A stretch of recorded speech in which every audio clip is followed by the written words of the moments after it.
अस्सलाम वालेकुम, मेरा नाम शकील अहमद है। मैं यहाँ पे इंचार्ज लाइसेंसिंग हूँ शहबाज शरीफ पार्क में। जो रिकॉर्ड मुद्दत में इसकी तकमील हुई है, 14 दिन के अंदर हमारे CTO साहिबा ने इस सारे को मुकम्मल किया है। और जैसा कि आप देख सकते हैं, यहाँ पे इससे पहले एक केबन लगा हुआ था जिसके ऊपर बिल्कुल महदूद टाइम के लिए और महदूद अफराद के लिए जो है उसमें प्रोसेसिंग थी।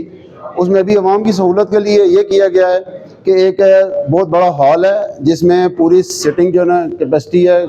बंदे इधर आते हैं, वो अपनी बारी का बड़े इत्मीनान से इंतज़ार करके खूबसूरत तरीन यहाँ पे जो है ना तैयारी है। और आप आते जाएं आगे।